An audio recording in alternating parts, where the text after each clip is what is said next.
what are you all coming from this morning? We've had a busy morning. Yes. Well, that's good. Jose helped Keats with a bunch of schoolwork that he chose not to do during the week. Yeah. And both of the boys had Aikido, and I had the women's circle, and then a quick little walk with Rosie and Liz, or Rosie Nice. and Sarah afterwards, and then we came home for a quick lunch. Yeah, I make quick lunch. What is quick? Okay. Great. Now we're gonna have a quick interview, and then you can go to your next quick thing. Yeah, it's a little bit full. Yeah, I know. We're rushing a little bit more than we normally do. That's okay, and that's fine because tomorrow we can relax. We have a home day. Yeah. Sundays is my Sabbath also. So nice to have that. Yeah, try not to make any plans, and we usually have to just do homework, which is sort of a plan, but I stay home anyway. Yeah. How about you? Well, I've had an otherwise normal Saturday morning, except for our whole kitchen being gutted and out in the living room now, and oh God. Yeah, and hopefully, I mean, my request through this whole thing has been, if Coda wants my opinion about the kitchen final look, that I will give it, but my only request is that the kitchen is unusable for as minimum, the minimum amount of days, and that things are put back together in a workable kitchen, functional kitchen. So our hope is that at least by the end of the weekend, a functional, if not completely finished kitchen will be put back. That's a great goal. Yeah. And we have this friend or a guy that a friend knows who his name's Frank, and he's doing all the he's managing it, but also Coda's helping and learning, and he's much more willing to kind of work with and teach, which is really nice. And I think a way that Coda would prefer to do it. So I know they were excited about that. So that I'm glad that's happening. Yeah. It's been ridiculous, but good. It's good to just keep taking one step forward with it, even if it's not the dream home. It's something. So yeah, well, cool. Thanks so much for being willing to chat. And I think I said in the email, we hadn't totally clarified what theme, but it doesn't really matter. I mean, anything that from the themes that speaks to you even right now, or we could even just go off of what kind of lessons are showing up in life right now, and what is supporting you in being in balance and being in harmony to the world you're wanting to see grow. And I think something that you and I've talked a lot about, Meg, is the living on a different timeline, living with intentional slowness, the seasonal living. And I know I've heard that your time in Guatemala really kind of showed the contrast of that, to what life is here. So anyway, I mean, we could chat about any of that. I think the goal or the intention in these conversations, for me at least, is I still feel like the sanctuary is in our very early, just sort of spreading the little feelers of roots out into the ecosystem, and wanting to get a sense of who else is there in the ecosystem, who are the other trees and plants and ferns and big things and little things doing the same organic regenerative work that is going to be kind of a part of the forest that we're growing in. And so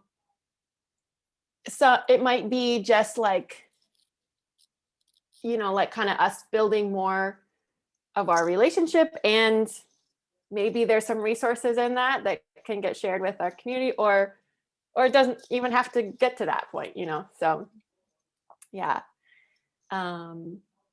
Does anything spark for you, or do you want me to ask a question, or?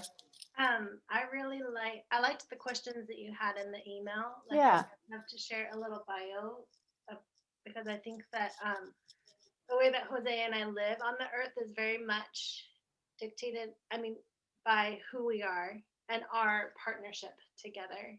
So I love that idea. And then I really did love the questions about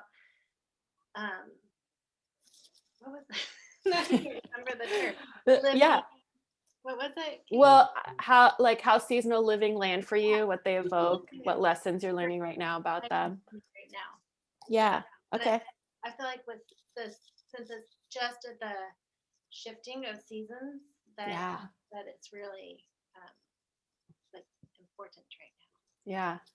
Especially Cool. since it's turning into spring. Mm-hmm. Yeah. Yeah. Okay. Okay. Great. Well, do you want to tell us a little bit about who you are and? Yeah, I can start. I'm Jose, and I'm from Guatemala, and now I'm very like interested in training myself for climb the mountain Rainier, Cool. Wow, I didn't know that. and now I'm enjoying the one main groups too. A men's group with Patrick. Yeah, Oh yeah, awesome. Oh, and good. like very fascinated, like find different information about American culture. Oh yeah. Yeah, how they work, how is the perspective from men, and yeah, I find new information and honest, and that help understand more this culture too. Mm. Mm-hmm. Mm. Yeah, well, you babe. Like, should I guess people don't know me that are going to maybe listen to this. So my name is Maybe. Meag Diamond, and I am Chinese, Scottish, Irish heritage. And my parents were second generation from China to America. And currently, Jose and I own and run a Chavitos Nature School, which is all outdoors. And I think that really has impacted our family and our cycles of living within the seasons. But we live on the Puyallup tribe land, close to the Salish Sea, and that also really impacts a lot of the way that we live and the way that we identify. We're both cisgender, and that also really affects the way that we walk and live in this world and our professions. Mm-hmm. Mm-hmm. So we're outside like 12 months a year. So our school is 6 hours a day out in the forest. Jose's there 6 hours, and I'm there 3 hours. And since we're on like the same plot of land every day, we've owned our school for 6 years. I have started to see cycles that I wasn't even aware of. And I grew up in the Northwest, but I've started to see that spring starts way earlier than we think. Like in February, it starts where the buds start to form and the bulbs start to come out. And before, I'd never noticed that. And so for us, a lot of living in season is spending so much time connected to nature. And I don't think that it would be possible to live in season if you weren't connected and aware of what was naturally happening in the cycles. The past 2 years, and when we lived in Guatemala in the winter, I felt like this longing, and like I was missing out on a part of a cycle, because there it's just perpetual spring, and we love that. Like, we actually moved there to escape from the fall and the winter. And then this last year, I was like listening and watching people's podcasts and posts on Facebook about hunkering down and wintering and dreaming and slowing down, and something in my body was like, oh, I need that. And so I started to tell Jose, like, I think I actually need to be there in the winter time to experience this dark the darkness and to experience the shorter days and to experience the cold. And I kept on rationalizing in my head, going, well, in Guatemala, it is sort of like that. Like we live in a very small house, very isolated in indigenous Pueblo land. Like the people still speak their Mayan language and still wear the huipils and still have the gender roles and the traditions. Kids drop out of school super early to work on the farms and to do the same land work that their great grandparents all the way back have done. And so I'm like, well, maybe that might be enough. Like we do deeply rest when we are there. But then being back this year for the winter and the fall, I was like, oh no, I need this every year. I do need a fall transition and a winter transition. And our older son Keats, like we started to knit and read books together and drink tea together and light a candle at dinner and read a poem. And though he's like, this feels so cozy, he's like, I just love this. I'm like, yeah, I think just innately in us, our bodies need to go through these seasons. And so for us, connecting to my Scottish roots of sort of the Druid pagan traditions has really helped us to know, like, okay, these 3 months, and then we're going to celebrate like winter solstice is a huge celebration in our family now, but it used to not be. We used to just really align to the Christian holidays because that's what were raised and had to do, and like being sort of in a Catholic tradition with you growing up. But now that we're on our own, this was the first year that we're like, we're going to make Christmas very, very small because my mom needs that. But our family really needs to like celebrate winter solstice. And how are we going to do that? And so we bought books and just connected to like the resources on the Sanctuary Northwest. Like we used got those rituals that you shared with us. I'm so glad. Yeah. So simple. It was really blustery that day, so we just stayed inside and did it around our table. But those traditions, like we touched seeds, each of them had different representations. And our younger one, who was 3 at the time, he doesn't necessarily get it, but he does share, and he sees and he touches the seeds, and it will be a deep part of him. But that celebrating the pagan holidays this year and having rituals around solstice and symbolic, and whether it's a small remembering or a bigger event, really helped me embrace the whatever season we were in. It became super sweet. And even a couple weeks ago, I was like, oh no, it's now the light is returning. I don't know if I have enough energy to even return to that more active lifestyle. And then, but I'm starting to like sense it in me. I know, right? I'm ready to go outside. I can smell it. Like the smells, the air smells different to me the past week. The sun feels warmer.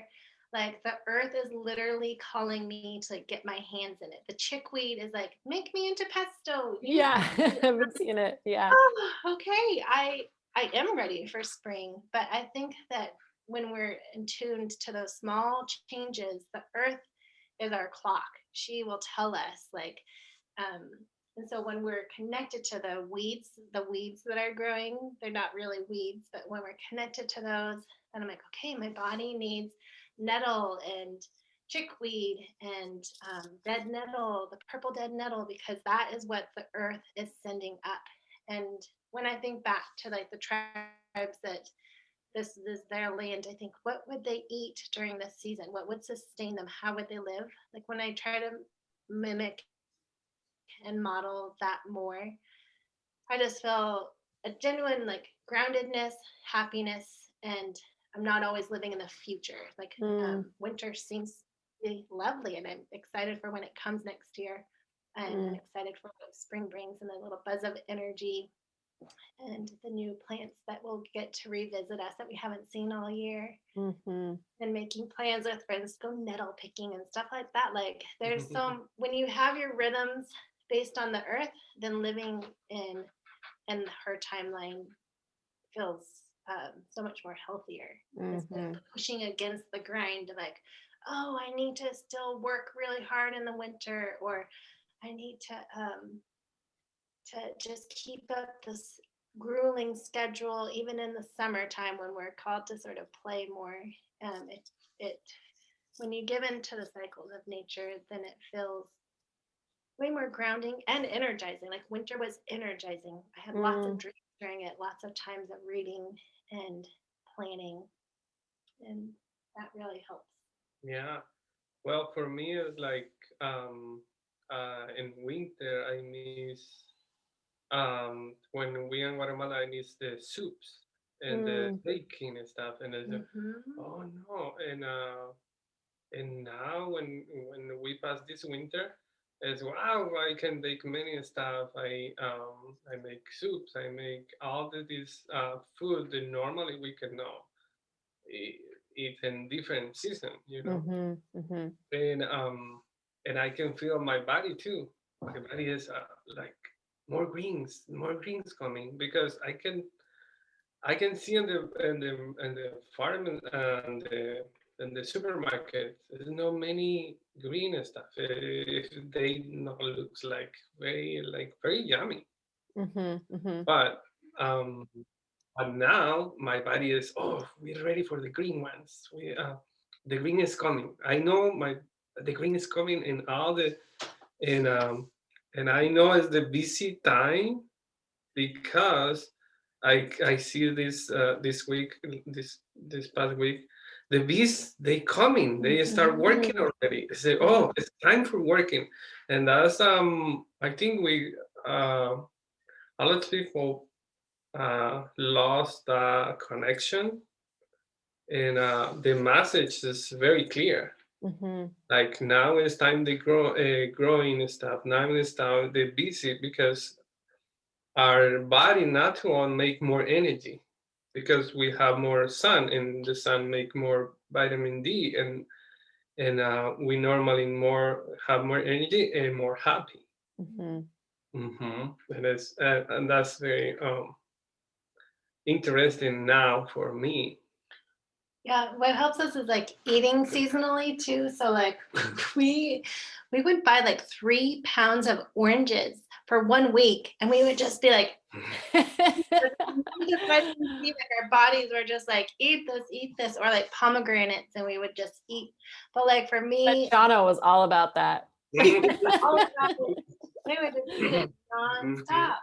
But like now we're sort of teetering out of that. And then I'm like, that doesn't seem so appealing. But I look and I see the chickweed like growing in our garden. I'm like, oh man, I just need to nibble that and get that in salads. And so I feel like as a culture, if we slow down, listen to more of our animal bodies, listen more to of our intuition and our gut, then it will tell us what we need. And then when we look at the earth, there's the answer right there. Mhm. What is Mhm. growing naturally? What foods are in season? What do they offer? Why are they growing? And if we just partake of those, if we just eat seasonally, then we'll be really happy and healthy and Mhm. more grounded, and not living in the future, not thinking, oh, and I wish it was summertime when strawberries were here. Instead we'll be like, oh yay, what, you know our body will listen to that craving, and our bodies will crave what's right in front of us. Yeah. Mhm. I just you even just saying that I felt like the relaxation in my body of like, oh yeah, like our bodies know that it feels really connected to, yeah, a lot of the things I've worked towards and tried to work less, make it less work and more the like, oh yeah, this is the kind of just natural flow when a body has space to kind of do what it needs to do. And and to kind of remember being part of that bigger ecosystem, like an actual organic um body, like being a part of that bigger body that can um that lives in like breathing in and breathing out, and eating and then letting your belly rest and digest, and like that the world as an organic being operates that way those pulsations, or you can't always just be absorbing tons of information. There's like, I'm in school right now and I can't wait to just read like children's fiction for the next year, like that, like my brain needs time to my body, like my whole system needs time to digest all that synthesis and synthesize all that like kind of head knowledge that's been happening. And yeah, I guess the other thing I was really hearing in what you were sharing is both, well, actually kind of from that, like, it sounds like there's been some learning happening, like you do read and you're learning in a maybe intellectual way, but you're also, it sounds like, listening and observing in your animal body way. And I'm also wondering about that, like for your kids and for the school, even, like, just to reiterate that there's no indoor space for the kids. There's a shelter, right? Like, but it's open air shelter. So they are out in the elements, whatever the elements, all through the year. And I don't know, like, how do you find yourselves like passing on, or kind of waking up that, like both passing on knowledge, but also kind of like waking up that intuition, and the ability to observe and listen to the world around them and their own bodies, to the little people? I don't know. Does that prompt anything for you? Yeah, I just think that what we model and how we live and all of our conversations, that come from it, they learn from those. So like one thing that we've tried to do more this year is wear more wool, so like natural clothing rather than the synthetic clothing. And there's even something like that our bodies remember when we cover ourselves in that type of material. Like it feels we're so much more connected to nature when we wear wool and skins compared to when we wear synthetic material. So like we just teach our kids that by modeling it, and like, we don't have to wash our wool sweaters very often. We just put them in the sun. Even on winter days, there's sun. We let them air out, and like it's really reduced the amount of even laundry that we have to do. So we just include our kids in all these conversations of like, Yeah. Are we having this type of food? Like, oh, I really wish we had strawberries. And like, well, they're not in season right now, but and then like at school the other day we were talking and said, oh, I see some people have strawberries. I'm like, where are those strawberries growing right now? Like, they're not growing here. So where do we think they're coming from? Like, somewhere with lots of sun. I'm like, yeah, so where could that be? So we talked about the ecological footprint of like how much those strawberries put back into the earth. And like in very kid terms, like, whoa, that's a long way for a strawberry to come. Like, when was it picked and who do you think picked it? And, just by asking them these questions in our school during snack time, we can help them start to think about their impact or how they're living. They don't really have a choice right now, but yeah. But I hear you starting to kind of like map the web for them, like you're kind of tracing the lines of connection, and that, like, that awareness really does feed the sensitivity to little shifts in the environment, little shifts in their inner world. And that sounds so powerful. I was remembering, I can't remember the exact specifics, but the story that's coming to mind was something about, like, I don't know if it was Keats or Chano who like just needed to sleep for like 18 hours one weekend or something. Or every weekend. Yeah, sure. Yeah, and that's he definitely has it just was coming back to me as like an example of like, it's easy to cram. I mean, the trajectory of the culture is just to go and to pathologize the darker seasons, the slower seasons, even like, Jose, you were talking about like feeling happier as the sun is out more. And then like, it's very natural to feel sad sometimes, it kind of helps with the whole spectrum of human experience. But yeah, I mean, I just loved hearing about like, so he just slept for 18 hours. And I was like, what if we just all did that? Yeah, and it was teaching him some very important lessons. Like when you're tired, sleep. Don't just keep pushing yourself. And there are times where you do need to sleep a lot, and that is okay. And so, like, what other urges do we have in our body? What other needs do we have? Like, sometimes he needs to be really loud. And so we talk about, like, your voice just needs to be loud right now. Where do you need to go? Where can, what hold you better than in the tiny bathroom in the bathtub with your brother? Like, that space is too small.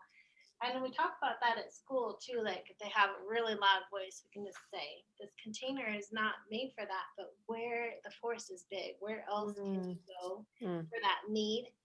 And so whether it's honoring a nap that needs to happen for 18 hours or a good space that our voice can vibrate and echo without affecting the rest in the environment, it's just all about, I think intentional living is just, in living seasonally, is all about going back to listening to your body and honoring it and knowing that it has this deep wisdom that's in our DNA that's been passed down, and that it used to be easier to listen to it, and it's getting harder and harder with the way our culture is created.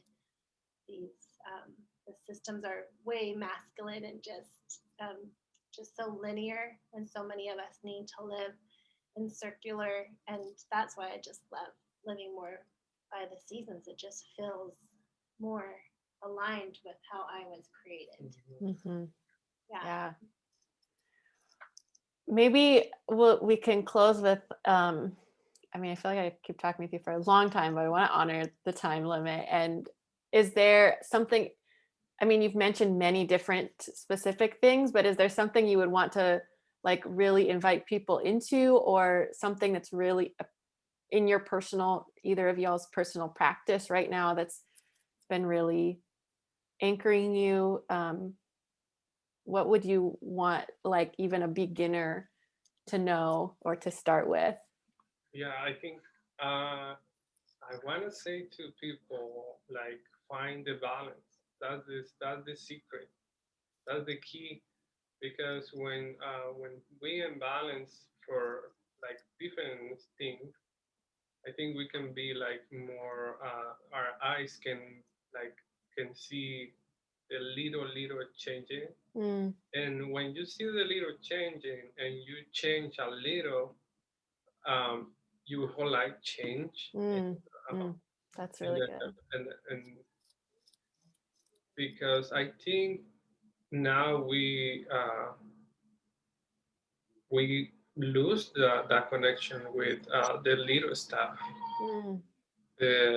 We want only the big stuff, the population. Oh, what are they using? Oh, I want to use that, and it's not good for you. That can give you imbalance, and yeah, I think that's the word I use every day, like balance. Or today I do stuff for myself. Oh no, probably I have time to do that. Or this time, or today I give good time to my family or my students or that kind of stuff. Find the balance is the key every day. And now I don't um, think too much in the future is it's not very healthy. It's like live here. You live here. You right now here. No, in another planet. Yeah. Yeah, I think the biggest thing is just reconnecting to nature. So even if it's going on a 20-minute walk a day, how wonderful that can be, because then you start to slow down and notice the changes that are happening in nature and can connect more with them. And it's a process too. Like I remember years ago, I didn't know about chickweed, and then And then someone told me about it, and then it took me another year to be able to identify it, and then it took me another year to do a whole herbal class on it and find out these recipes. And then it took me last year to like think like to collect it and use it in tea. And then this year I think I'm like, I am brave enough to use it as a pesto this year. Like I can do that. Wow, yeah. Yeah, but it's so like give yourself permission. It's a whole, it takes time to adapt to this lifestyle. So it might just be going on a walk at the beginning and noticing, or sitting in your yard every day for 10 minutes and noticing who visits your yard, who is sharing your space with you, what can you put out, or like what's your impact on them when you do put out stuff, or what is growing there, and being able to identify those plants that are growing right in your backyard or your porch or your local park, I think is a great place to start. Yeah, I love that. I love in the example that you just gave how that was a cycle. You had to like go through each year and just like lay one layer down and then wait and let it compost, and like, okay, the next year I'm ready for something else. I feel like the way the sanctuary is emerging is very much in that rhythm also. And I got the message early on, like, this is it's its own being, and it's coming into the world at its own pace. And I get to like put one layer of compost down each season and kind of then see how it settles. And it is an honorific title to say that my conversations with you are a layer of compost on what's bringing this out. Yeah, so I've kind of like walked several steps behind you, Meg, in the herbalism awareness, and I've been noticing the chickweed in our yard here, and I felt a lot of freedom in like just being able to pace the integration of knowledge the way you just described. And like, okay, I'm just gonna see you, maybe talk to you a little, like send some prayers, and then see where you are next season. And yeah, and let it really grow that way. Yeah, thank you so much. I noticed one last question kind of lingering. Do you feel open to one last thing?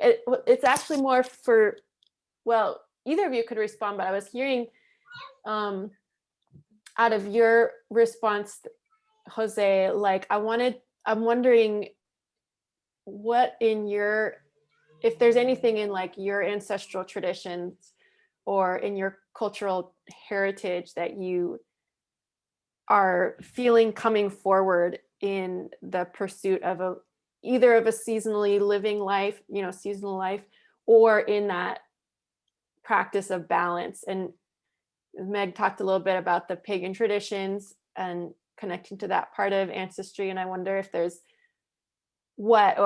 something from yours. Maybe it was like living in Guatemala for those many months, or I don't know. Is there anything that speaks to you? Yeah. Well, and and the Mayan culture is they honor the they study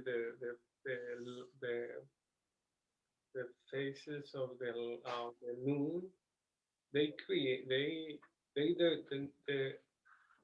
the culture number one who know all the astrology Yeah. very well. Yeah. And very like very they honor that very powerful. And I know the balance is the one word they use for you and balance. But for the seasons, they normally make like ceremonies. And one thing I remember is when they the season of, let's see, in summer, when you like harvest your your food you're growing, the best food they give back to the ceremony. That's Mm. they honor the ancestral skill. And but even in Guatemala, they lose that connections. Mm. It's it's a little people doing that kind of stuff. But I remember my mom have that kind of stuff. Like if we going like for a different place, and and we leave that place like hotel or beach or a vacation. I remember she have this ceremony and say our names, Mm. like we know our spirit or stay in that place, come back to us. Mm. And I Mhm. sometimes I say my mom is like a little crazy. Why did she call me and I'm here? But She's when doing like a soul retrieval. She's yeah, like, yeah, she said, yeah. "Hey, Jose, let's go home." I say, "Why did she do that?" Oh my And God. it's funny for me in that time, but now it's she went like we stay here and we honor the place, and now we come back, but no, our only our body and the spirit too. Mhm. Mhm. Mhm. But Yeah. yeah, I think that can and when this time I come back to Guatemala, I think um, one day my mission is like tell the truth or these people Mm. like and I can hear the little voice like say tell the truth. Mm. You have the power for that, and I did it. And Mm. sometimes in the like a microbus, like a little chicken bus, I say have a conversation, and one time I remember, as one teenager, she studied for a chef, and and one and and she opened a Coca-Cola and started drinking. I said, this is very bad for you, and she know that. I said, oh, She yeah, didn't know. no, she didn't, and that's I think that's my mission now. Take it Mhm. through, even have like histories from here. I tell my friends over there, and yeah. I, Awesome. That's a good Mhm. story. Yeah, thank you. You're welcome. Thank you so much. Is there anything else that's lingering that you want to say, or does that feel complete for now? Right Yeah, now. for Yeah. now. Yeah, Okay. Questions. yeah, we can have Cool. a conversation for 3 hours. I know. I would love that.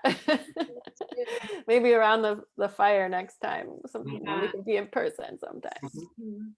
Yeah. Awesome. Thank you so much. I yeah, just am really grateful to have you guys in my circle, in my forest. And yeah, I am grateful for the example that you are for me and for your little people. And yeah, really love it. Love Yeah, you. we're so grateful. Whenever I see you, my spirit just like leaps. Mhm.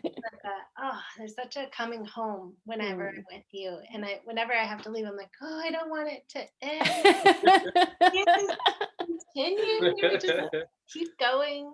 I know. Thank you for honoring that and noticing that too. Yeah, Yeah. yeah. For me, it's like every time I see you, we have a very interesting conversation. I know. I like, Thank you. yeah. Yeah, I appreciate that about you both so Yeah. much. Mhm. All right. Well, I'll close us off here. Um,